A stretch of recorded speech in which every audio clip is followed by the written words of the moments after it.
पतन उतना ही बड़ा होता है उसका पतन। भाजपा कई दोषों के लिए जिम्मेदार है।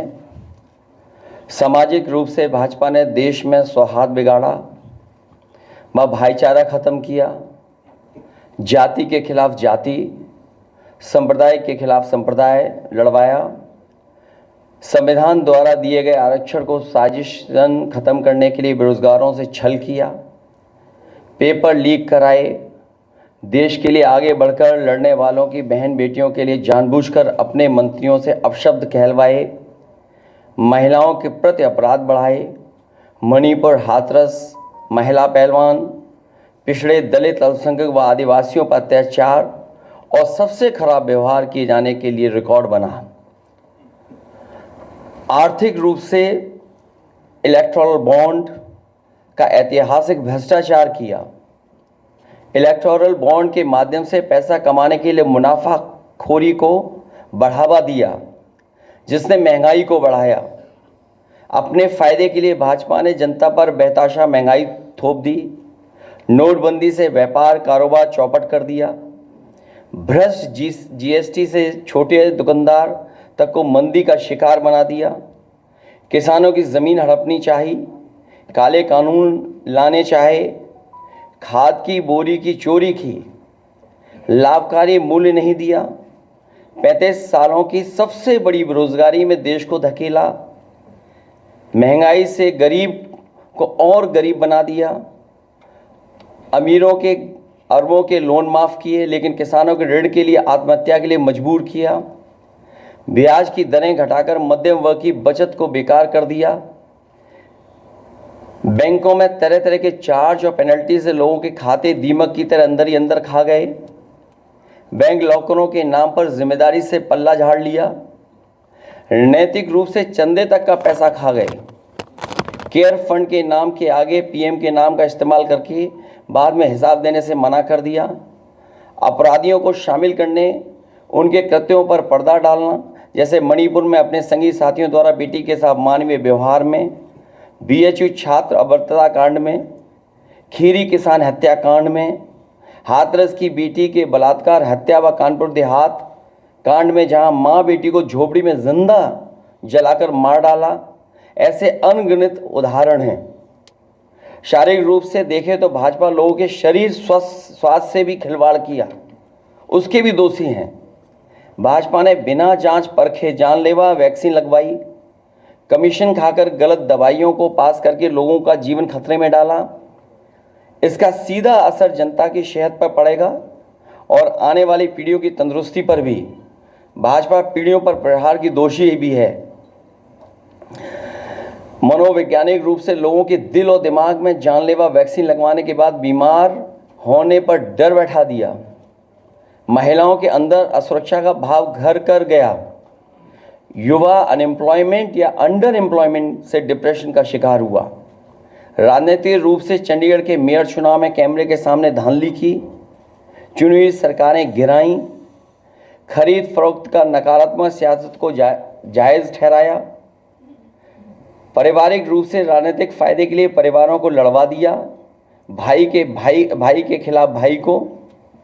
मानसिक रूप से भाजपा ने अपने ही समर्थकों को हिंसक बनाया, मॉब लिंचिंग को मानसिक रूप से सही ठहराने की साजिश की, आपराधिक रूप से ऐसे लोगों को मंत्री पद दिया और बनाए भी रखा जिन्होंने किसानों की हत्या की, जो महिलाओं पर अत्याचार शोषण के दोषी हैं। न्यायालय तक में अपने लोग पिछले दरवाजे से सेट किए, न्यायाधीशों से खुलकर एक विचारधारा विशेष के लिए बयान दिलवाए, न्यायाधीशों को राजनीतिक पदों पर लालच देकर कानून तक को अपनी भ्रष्ट सोच से मैला कर दिया। यही काम यूनिवर्सिटी, कॉलेज, स्कूलों में किया। नौकरशाही में लेटरल एंट्री के बहाने यही धांधली की। योजना आयोग खत्म किया। ED, CBI, IT, income tax को सरकार बनाने, बचाने और चलाने के लिए इस्तेमाल किया। झूठे आंकड़ों से देश और दुनिया को छला, जिससे अंतर्राष्ट्रीय स्तर पर भारत को विकासशील देशों की श्रेणी से बाहर करने की बात से देश की शर्मिंदगी झेलनी पड़ी। विदेशों में बैठे भारतीयों को अपमान झेलना पड़ा। दुनिया में डंका बजाने की बात करने वालों का ही ढोल पिट गया। विकास व रोजगार के झूठे आंकड़े देकर ठगा। संवैधानिक रूप से संविधान को पहले कमजोर करने पर बदलकर धीरे धीरे खत्म करने की साजिश ही नहीं, अपने लोगों से शरेआम कहलवाया भी। लोकतांत्रिक रूप से जनतंत्र को मनतंत्र में बदलने का दुस्साहस किया।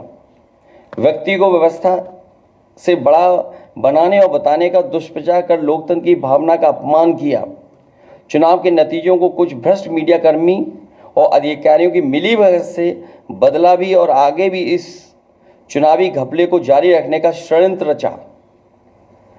भाजपा ने इन्हीं सब कारणों से देशवासियों की जिंदगी को खतरे में डाल दिया है।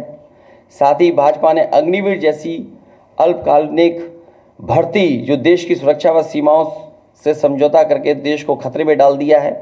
भाजपा का झूठा राष्ट्रवाद चीन की घुसपैठ से रजांगला मेमोरियल जैसे शहीदों के बलिदान का स्मारक तक नहीं बचा पाए हैं। भाजपा की भ्रष्ट नीतियां बीते कल के लिए नहीं बल्कि भविष्य में भी देश की रक्षा के लिए असमर्थ व अक्षम है।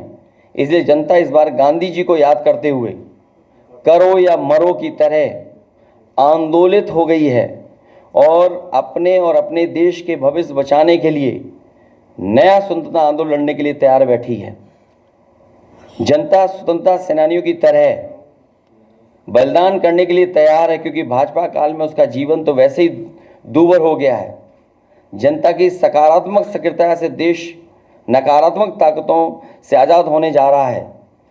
देश प्रेमी 140 करोड़ जनता की शक्ति के आगे भ्रष्ट और संकीर्ण सोच के चंद देश विरोधी लोग टिक नहीं सकते। देश का युवा फिर से कफन सर पर बांध कर कह रहा है, मेरा रंग दे बसंती चोला। मैं कहना चाहता हूँ, इंडिया की जीत देश और देश की जनता की जीत साबित होगी। जय हिंद। आप सबका बहुत बहुत धन्यवाद। जो एग्जिट पोल लगातार आ रहे हैं उस पर सवाल उठ रहे हैं और कहा जा रहा है कि जनता जो वोट कर रही है, मौत जब बात हो रही युवा कर रहे हैं, हम लोगों ने बेरोजगारी को उनको वोट किया है, तो आप कैसे देख रहे हैं?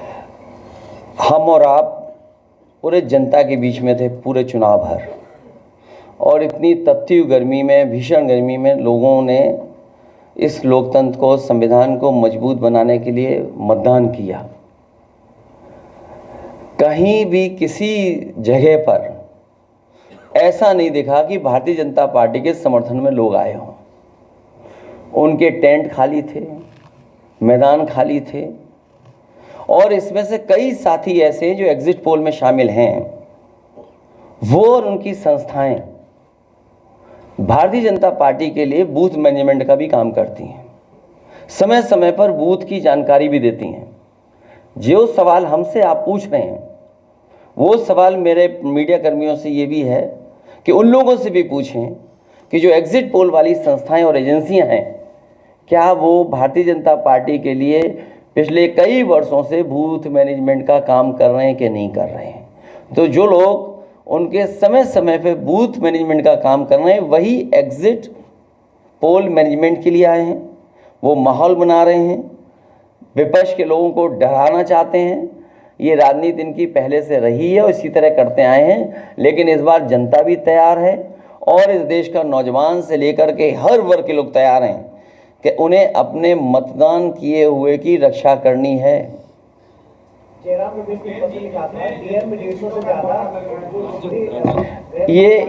ये जो आप सवाल पूछ रहे हैं, ये कोई नया सवाल नहीं है। मुझसे बेहतर आप जानते होंगे, आपके भी संपर्क हैं। चुनाव भर किस तरीके का सरकार का व्यवहार रहा है या क्या निर्देश समय समय पर नीचे भेजे गए हैं, और रामपुर एक उदाहरण रहा है, संबल एक उदाहरण रहा है।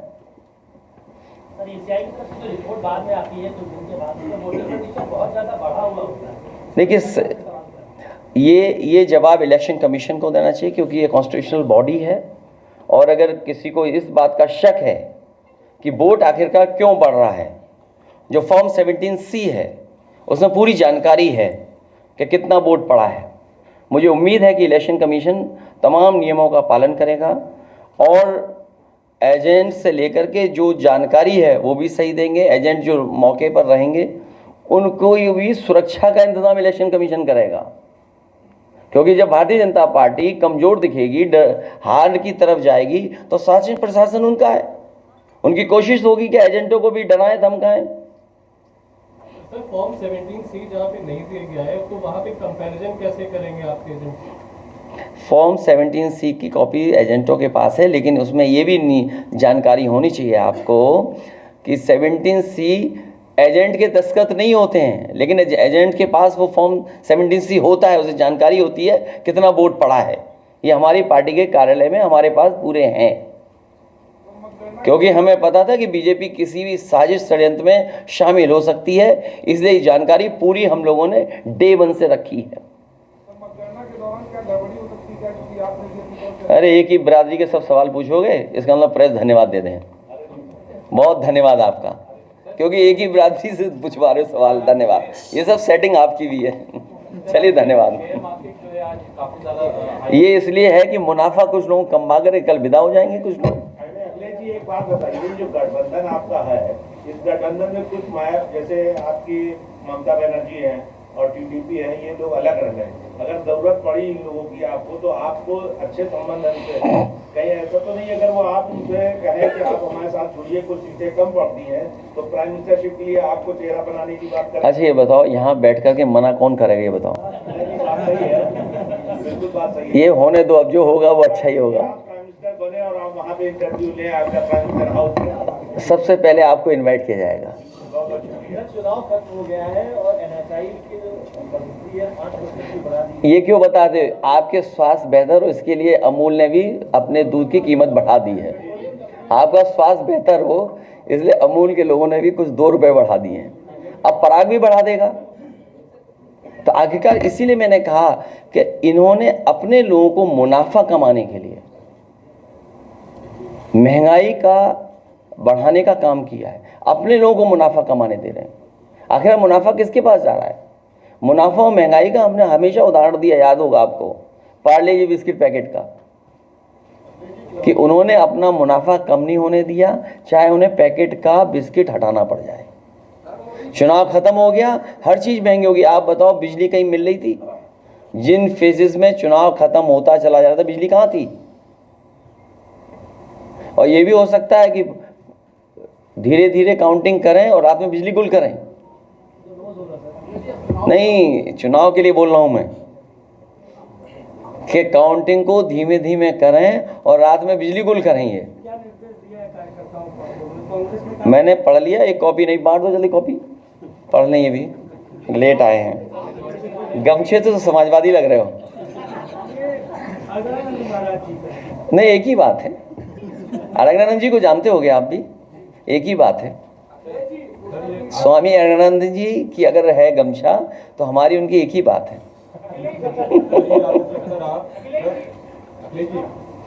आपका एग्जिट पोल क्या कहता है कि उत्तर प्रदेश में और इंडिया गठबंधन को कितनी सीटें मिल रही है? हमारा एग्जिट पोल ये कहता है कि सबसे ज़्यादा सीटें इंडिया गठबंधन उत्तर प्रदेश में जीतेगा। नंबर कितना होगा? मैंने अपना इंटरनल भी सर्वे कराया है और वो भी बहुत बढ़ चढ़ कर बता रहा है। 295 का नाम लिया, जो मुझसे वाले का भी नाम लिया, उसको लेकर भी काफी ज्यादा विवाद खड़ा हो रहा है। इसमें क्या विवाद है? एग्जिट पोल ने अपना 400 सही करने के लिए कितनी गिनती बढ़ाई है। सर आप लोग आरोप लगाते रहे कि योगी जी जो है वो मुख्यमंत्री नहीं रहेंगे। मोदी जी कह रहे हैं कि मोदी और योगी की जोड़ी हिट रही है, क्या कहना चाहिए? परिणाम आएंगे तो आपको क्या लगता है, समाजवादी पार्टी के मोर्चे में ज्यादा समर्थन पीडीए से होगा या महिला होगा? दोनों से, क्योंकि पीडीए में भी आधी आबादी है। इंडिया ब्लॉक को मेजॉरिटी आने पे अगर मेजॉरिटी होती है तो पीएम फेस कौन होगा? कांग्रेस के कई सारे नेता राहुल गांधी। मैंने कई मौक़ों पर कहा, जब आप लोग फील्ड में सवाल ये पूछते थे, सवाल फेस का नहीं है, दिल और दिमाग अच्छा होना चाहिए। ईवीएम पे आपको कितना भरोसा? कौन पूछ रहा है भाई? अपना परचेज दे दो, कहाँ छिप करके पूछ रहे हो? ये चुनाव बाद बात करेंगे हम लोग, अभी कोई चर्चा नहीं। मेरा पुराना जो मैंने जवाब दिया वो निकाल करके देख लीजिएगा, आपको जवाब मिल जाएगा उसमें। काम कर रहे हैं, लोग कर रहे हैं। चलिए, आपका बहुत धन्यवाद।